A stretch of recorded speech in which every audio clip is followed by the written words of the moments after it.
இந்த பையன் கெட்டு போன சாப்பாடு அந்த பானையில போடும்போது 1000 வருஷம் பின்னோக்கி அந்த சாப்பாடு போய் விழுகுது. அப்ப அங்க போர் செஞ்சுக்கு இந்த ராணியும் மத்த வீர பெண்களும் பசியில இருந்தனால கடவுள் தான் அந்த சாப்பாடை கொடுத்திருக்காருன்னு சொல்லிட்டு அந்த கெட்டு போன சாப்பாடை சாப்பிடுறாங்க. அதுக்கப்புறம் கடவுளுக்கு நன்றி சொல்லணும்னு சொல்லி ஒரு லெட்டர் எழுதி ஒரு தங்க துண்டை அந்த பானையில போடுறாங்க. அது பாத்தீங்கன்னா அந்த பையனுக்கு கிடைக்குது. இவனும் அந்த லெட்டரை படிச்சுட்டு இது உண்மையான தங்கம்ங்கிறத செக் பண்றதுக்காக பழங்கால பொருளை வாங்குற ஒரு இடத்துல கொண்டு போய் அதை கொடுக்குறான். அதை பார்த்து அவனும் இது பழங்கால ராணி வச்சிருந்த தங்க துண்டு, இதுக்கு நான் உனக்கு $5000 தரேன்னு சொல்லும்போது இவனும் ஓகேங்கிறான். உடனே அவனும் ஜிபே பண்ணிடுறான். அதுக்கப்புறம் இந்த பையன் அவங்க பசின்னு சொன்னனால ஒரு கடையில போயிட்டு நிறைய நூடல்ஸ் பேக்கெட்டை வந்து வாங்குறான். அதுக்கப்புறமா அதெல்லாம் கொண்டு வந்து அந்த பானையில கொட்டுறான். இந்த பக்கம் இந்த பொண்ணுங்கெல்லாம் போர் செஞ்சுட்டு பசியில இருக்கும்போது அந்த பானையில இருந்து நூடுல்ஸ் பேக்கெட் விழுகுது. இதை பார்த்தவங்க கடவுள் கொடுத்த உணவுன்னு சொல்லிட்டு அந்த நூடுல்ஸ் பச்சையா சாப்பிடுறாங்க. அப்ப அந்த பாக்ஸ்ல இதை எப்படி சமைக்கணும்னு சொல்லி போட்டிருக்கு. உடனே இந்த பொண்ணு ஒரு தண்ணீர் பாட்டில் எடுத்து தண்ணி குடிக்கிறதுக்காக கத்தியை வச்சு கட் பண்ண பார்க்கும்போது ஒரு பொண்ணு மூடியை திறந்து அந்த தண்ணியை குடிக்கிறா. அதுக்கப்புறமா கடவுளுக்கு நன்றின்னு சொல்லிட்டு நூடுல்ஸ் சமைச்சு சாப்பிட ஆரம்பிக்கிறாங்க.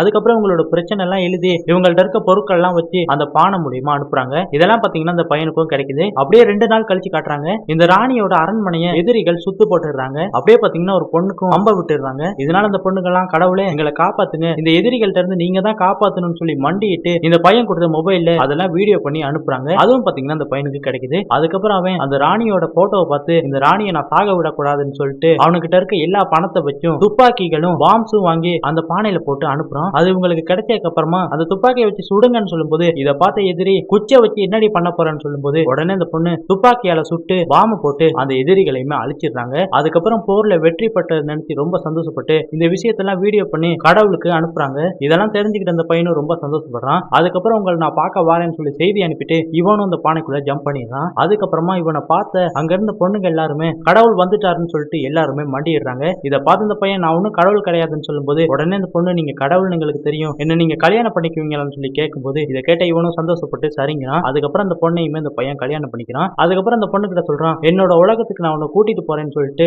அந்த பானை கிட்ட வந்து இந்த பொண்ணை அவனோட உலகத்துக்கு கூட்டிட்டு வந்துடுறான். அதுக்கப்புறம் அங்க இருக்க இடத்துக்கெல்லாம் அந்த பொண்ணை சுத்தி காட்டுறான்.